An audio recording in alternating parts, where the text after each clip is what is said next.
when you get a license, you have to choose a company right away. You cannot get a license without having a company. And this is stressful. And well, you have to be very careful about what type of real estate company you join.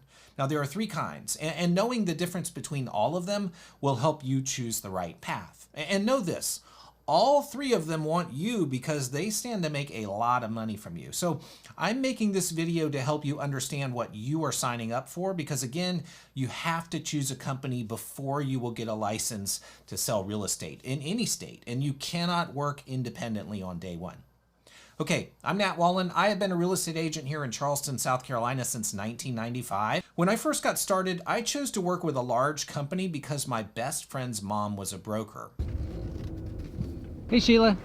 Nat, what are you doing here? You should be working. Well, I'm making a video.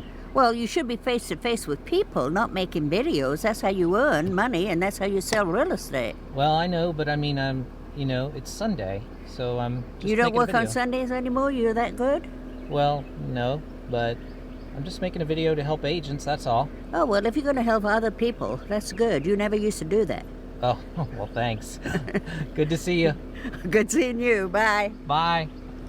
Okay, that's Sheila in all of her glory. Sheila was the broker of Coldwell Banker when I started, a pretty well-known company, and I'm sure you've heard of it. But anyway, real estate is a relationship-based business, and I joined simply because of the relationship that I had with her. And with that said, and I'm not picking on them, but Coldwell Banker is a corporate franchise. So they are independently owned and operated by franchise owners or franchise operators. Franchises simply lay out a menu of services for their agents: listing programs, marketing flyers, administrative services, business cards, and then they try to make it easy for agents. And they do this because, well, real estate agents are their customers, and their goal is to attract agents like you or new agents that are considering real estate with their menu of services. So you will go to them, establish yourself as one of their agents, and when you sell homes, they get paid. And in many cases, there are lots of layers and fees with these companies because everyone up the chain needs to be paid. You've got the main corporate company, and then the franchise owners, and then the managing brokers, and the accounting department, and the administrative staff. They also have to pay for their buildings and telephones and copiers. And here's the funny thing. They actually stand to make more money from new agents because they keep a bigger portion of your paycheck starting out. Does that translate into them not caring if you're successful? I don't think so, because they are real people, and most of them are very nice that work at these corporate franchise companies. They want you to succeed, but their bottom line is affected when people get successful with their firm because they keep less of their paycheck. And real quick, my next upload will talk about how real estate agents get paid. That's an important episode, so make sure to like and subscribe so you don't miss it. All right, just click the bell, and I promise I will help you get good at real estate fast. So we covered the corporate franchise model, which is fine and may be perfect for you and your needs. There are pros and cons. And regardless of your choice moving forward, I just warn you to be careful when you begin to create your brand. Most companies know it's important to offer tools, and they will offer you websites and business cards and template emails. And if you look really closely, most are promoting their brand. They want the public to remember their brand first and you second. And this may seem like a good move at first, but it will hurt you later. In other words, just be nimble. Let me explain. My site here at natwallen.com, it is my site. I am in complete control of it. I've had it since 2004. This is the third version, and it's a custom site that brings me lots of business. And of course, I follow the company guidelines, and the EXP logo appears as it should, but this is clearly my brand. And if I change companies, I simply change the logo, the EXP logo. And this is what I mean by being nimble. Stay in control. Okay, the next category of real estate companies are the boutique companies. These are privately owned, and we can really break these into two separate groups. First, we have the luxury boutiques. There are a good handful in downtown Charleston, and people who run in different social circles in the historic district, in my market anyway, sometimes choose these because they want to be associated with a high-end firm. The downtown historic area is very expensive where I live. If you naturally fit into that segment just based on the circles that you travel in, then a high-end boutique may be a great option for you because, well, getting more expensive homes means more money. But again, Just be careful because a lot of these small boutiques, they take a bigger cut. Their splits aren't as good typically. Check your market. But I've seen many new agents struggle with these small companies because, well, first off, real estate is a relationship-based business. Real estate is rarely a customer walk-in off the street type business. And Sheila used to tell me, Well, you should be face to face with people. That's how you earn money and that's how you sell real estate. and she's right, you have to be out getting your own business all the time. And in my humble opinion, where you hang your license does not matter at all. Most of my clients have no idea what company I'm with, and they really don't care either. And even if they tell you they'll give you leads, these boutiques, there is no real estate company that will just hand you business, not without a major cost to you anyways. My last company, if they provided a lead, they took their original cut and then another 45% on top of that. So I had a $700,000 client find me from my YouTube videos.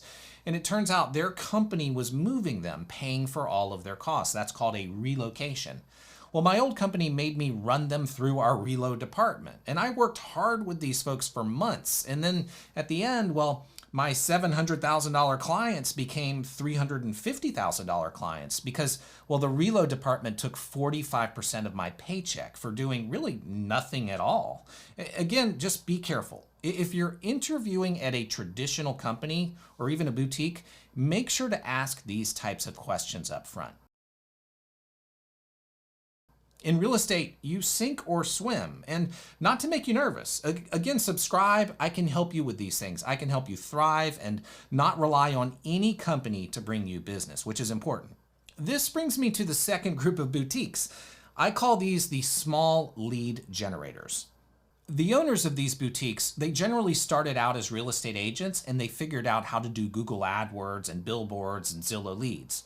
They spend money to get leads and then they distribute them to all the agents in the office. And normally it's either a round robin or random distribution, or they have a hierarchy where the seasoned agents gets the better leads. And none of them from Zillow or AdWords are that great. So they're hard to convert into someone who actually trusts you. There's a lot of cold calling involved. And then they keep a major percentage of the commission when you do sell them a home.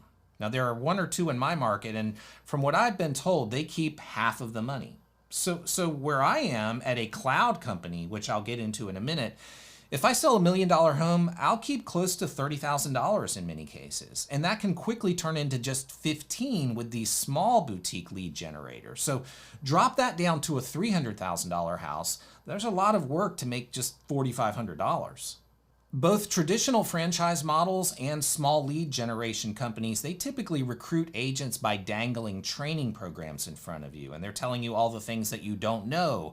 And they'll tell you how great they are and then promise you leads. And like I said before, most of them are not warm leads and they are some of the hardest to work with. And when a company takes half your paycheck forever, most agents realize they can get their own leads and end up leaving. So there's a lot of churn. All right, the third major category is a relatively new and very popular model called cloud-based real estate companies. These are very desirable because they don't have to pay for office space. This is a very popular trend and actually attracted me after 25 years with a franchise because they're able to share profit with me. Companies like Real and eXp Realty are the two largest cloud company examples, and eXp being the most popular. I chose to go with eXp because I realized that my company never gave me any business, and most companies don't. And for those that do, like I said before, you have to pay for them. And I'm not here to pull you into my company, but you should understand what cloud-based companies offer. They don't have to pay for office space and power bills and paper clips and all the things that regular companies have to pay for. Their overhead is very low, and this gives them the ability to share profit with you in several different ways. So if you want a quiet, focused business model, then this is a great option. And there are also many benefits with training and mentor programs across the country. And like I said, they offer multiple possible income streams beyond just selling homes. For me personally, out of all these choices, I've always obtained my own business. And with that said, I chose the cloud model because I make more money. And here's the most important point of this whole video. You should enter real estate knowing that you're going to be in charge of making your own opportunities. The small lead generators are like joining a big team, but there's no real teamwork involved. It's always fend for yourself, even if you do join a team. And the term eat what you kill is very real for all agents. Nobody gets handed anything, but there's also no ceiling to what you can make if you do it right. And that's why I'm here. Okay, for more real estate help and a much shorter video after this one, take a look at the next video. I'm sure I'll be able to help you some more. Thank you for subscribing, and have a wonderful day. Good luck.